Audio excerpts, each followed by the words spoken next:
No programa Momento de Decisão de hoje, você vai conhecer a trajetória de uma das mais conhecidas artistas plásticas brasileiras.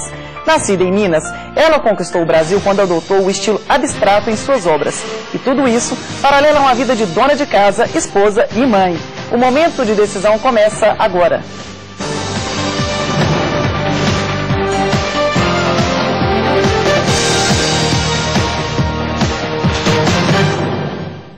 Desde criança, ela mostrou talento para a arte. Gostava de desenhar e pintar. Convenceu a família a matriculá-la na Escola Guinhar, onde teve a oportunidade de estudar com o fundador e aprender os desafios do desenho e da pintura. Nossa convidada já viajou o mundo em busca de inspiração e de técnica para aprimorar o próprio trabalho e acabou sendo convidada para integrar um movimento internacional formado por artistas de várias nacionalidades e sediado na França. Está conosco Sara Ávila. Sara, é um prazer tê-la aqui no Momento de Decisão. Prazer é meu e eu agradeço a oportunidade de estar aqui com vocês. Conta para os nossos telespectadores como é que é a vida de artista. É muita dedicação? A arte é meio exclusivista, sabe? Sim. Então a gente tem que se desdobrar para dar conta de viver a vida normal de todo mundo e viver como artista. Mas como ela é apaixonante, a gente sempre arranja um tempo para a arte.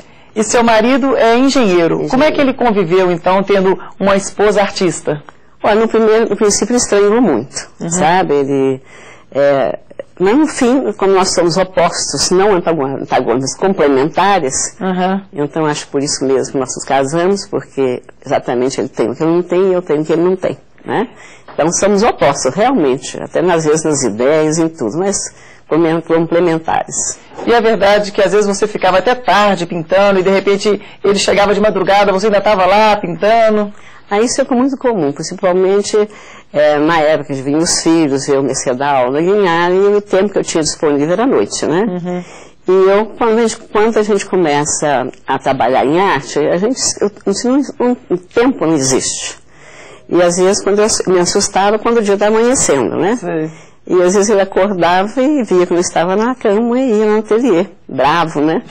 E eu estava acabando com a minha saúde, isso e aquilo, e aí tinha que subir, mas eu tenho uma tendência mesmo a pensar melhor e a trabalhar melhor à noite. E foi na infância que você descobriu o seu talento para artista? Olha, não é que eu descobri meu talento, não. Os professores do Jardim da Infância, quando tinha trabalho coletivo, trabalho de arte, eles sempre me chamavam, eu estava sempre no grupo que estava fazendo colagem. Eu lembro no Jardim da Infância, um mural preto, cheio de colagem de filtro super colorido, que eu achei lindíssimo. Eu participei da confecção desse mural. Então, eu estava sempre trabalhando quando tinha atividades artísticas. Então, eu fui naturalmente estimulada. E as outras matérias, português, matemática, você também era boa aluna? Não, eu não fui má aluna, não, mas em matemática eu não fui também maravilhosa também, mas deu para o gasto. Mas não é que eu não gostasse, eu acho que a matemática antigamente, hoje ela é muito interessante, a gente vê a maneira de ensinar, é muito interessante, mas antigamente ela era meio insossa. Mas a vida de artista também, se a pessoa for fazer muita matemática, financeiramente não vale a pena, né? A gente tem que ser muito racional, e principalmente se o artista é bem subjetivo, aí o problema complica. Agora, se ele é concretista, ajuda muito, né? Até fazer os cálculos todos, como o Max Bill fazia, para colocar uma bolinha no quadro, é uma complicação tremenda. E a sua convivência com Guiar? Olha, foi muito importante na minha vida. Mudou meu modo de olhar o mundo, minha maneira de ser. Porque quando a gente ficava no parque desenhando, exigia muita introspecção, muita atenção, uma atenção plena, né? Então a gente começava a olhar detalhes e a olhar o mundo com os próprios olhos.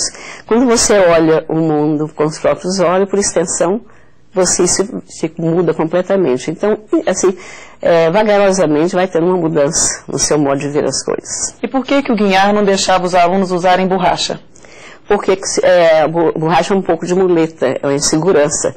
Quando você olhava mal, você tinha o recurso da borracha.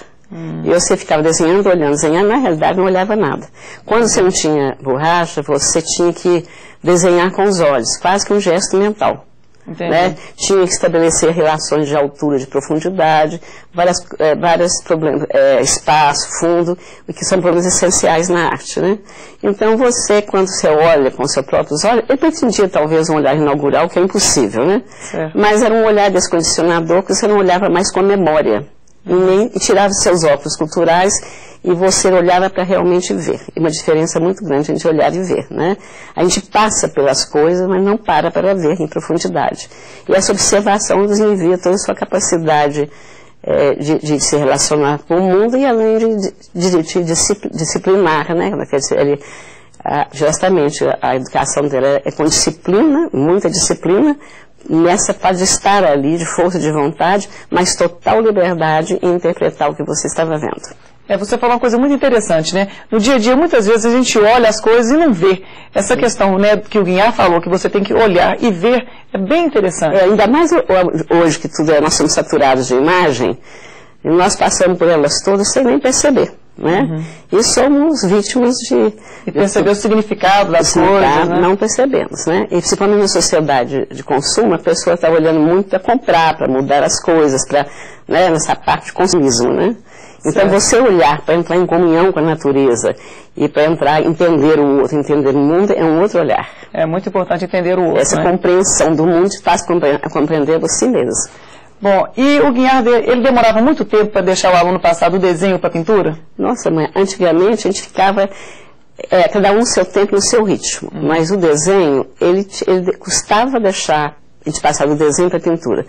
E só quando ele via que a gente já tinha um bom domínio, que já estava sabendo olhar, porque só ele sabia se nós estávamos vendo com o resultado do trabalho, né? E você acha que estava certo da pessoa demorar tanto tempo para passar para a pintura? Uns demoravam mais, outros menos. Eu estava sem paciência. Então eu comecei, eles deu uma desaparecidazinha, eu comecei com a turma mais antiga, nos fins de semana eles iam para o parque pintar. Então um colega meu, Wilde, me deu a relação de tinta, comprei material e comecei a ir com eles escondidos.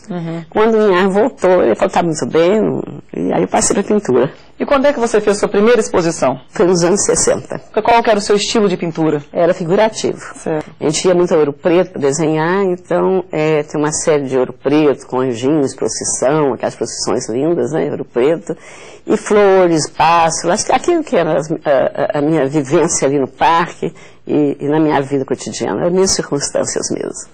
E ao longo da sua carreira, agora você já fez várias exposições, que você está completando 50 anos de carreira, sabe? 50 anos de carreira. Isso é muito bom. E o que você tirou, assim, de experiência, mais as exposições fora ou aqui no Brasil? Olha, o meu reconhecimento foi mais fora. Assim, então, meu reconhecimento, assim, de uma maneira mais, como que eu posso dizer, internacional, de uma maneira mais forte. Porque eu passei a trabalhar com estilos que eram muito fáceis aqui para Belo Horizonte, porque aqui não chegava, a gente não temos vários, não tínhamos e não temos vários museus, né? E nós não fomos acostumados desde criança a conviver com obras de arte, com museus, com livros de arte. Então existia uma lacuna, né? E quando a gente tinha acesso, quando Guignard veio para aqui e rompeu com isso tudo, introduzindo a arte moderna, houve um estranhamento, naturalmente, né? Então foi muitos anos para que se abrisse essa oportunidade de você se expressar livremente. Bom, Sara, vamos ver algumas imagens de obras suas e você vai então contando para os nossos telespectadores a fase de cada uma. Olha, essa fase aqui foi quando eu pintava com Guignard, desenhava com Guignard, desenhava lápis, depois ele permitia que a gente usasse o nanquim, com caneta, com pincel. O lápis duro, usando borracha como o nanquim, não permite retoque. Então você tinha que ter um olhar atento para fazer o trabalho. Então isso foi importante para a minha formação. Certo. Foi sobre aquilo que eu falei anteriormente. No de cima, que esse daqui é uma visão periférica, panorâmica do que se via. E na frente é um pequeno detalhe onde eu tinha que solucionar planos por textura, com texturas, porque senão embolava tudo. Já é até quase que abstrato esse trabalho, né? E vê-se uma influência via Guignard de Raul Dufy. Na época eu não percebia isso não, que eu não tinha esse contato com Raul Dufy, mas como Guignard mostrava coisas dele para a gente, pode ter sido via Raul Dufy. Mas foi um trabalho solto e que foi muito importante para a minha formação, para entender o que é uma vista panorâmica, um todo e um detalhe, uma vista focalizada. E ainda na linha de preto e branco, o que mais você gostaria de destacar? Aqui tem uma ceia que é intermediária entre as duas fases. Ela é abstrata, mas ela é figurativa, sim, em alguns elementos nas figuras dos apóstolos, essas coisas tudo, mas quando você olhar o quadro, ele é muito mais abstrato. Quando você trabalha com o inconsciente, com o surrealismo, não existe o tempo. O tempo é para nós aqui, né? O inconsciente vai para trás, para frente, é uma coisa que você não sabe, né, como funciona. No dia a dia, isso realmente, na maioria das vezes, você não está aqui presente, né? Você está de corpo, mas está ausente. Ou está lembrando, recordando as coisas, está projetando o futuro. Né? Mas isso é muito bem aceito, assim, quando a gente fala com as pessoas, mas na verdade, quando você põe isso em quadro, não é compreendido. As pessoas querem ver aquilo ali agora e o que os olhos reconhecem. Entendi. E na realidade você não é feito só de olhos, você é feito de vários dos sentidos que te informam do mundo e te fazem a conexão e que constrói seu pensamento. Agora, a fase de retratos foi muito importante também na sua carreira, né? Eu comecei, a gente desenhava muita figura humana e, logicamente, eu quis fazer as figuras afetivas. Aqui está meu primeiro filho, é o Eloy. Eu lembro da carinha dele direitinho. Certo. Sabe? Então, a gente tem sempre a memória da cara dos filhos, mas as etapas da vida, né? Então você pensa em fazer um retrato dele mais novo, né? Não, eu quero fazer eles agora, eu vou tentar, né? Fazer. Agora, como eu fazia muito Anjim Barroco naquela época, eles nasceram, já tinha feito, né? Então eu resolvi fazer uns trabalhos assim, o mais interessante é que eu fiz alguns anjinhos que são idênticos aos dois. Que coisa boa! Então são os dois. Então eles já estão E eu tenho uns trabalhos interessantes também, que eu fiz quase meus filhos todos antes deles nascerem. Um dia eu fazia uma mudança, caiu um desenho de um livro e eu retrato a minha filha.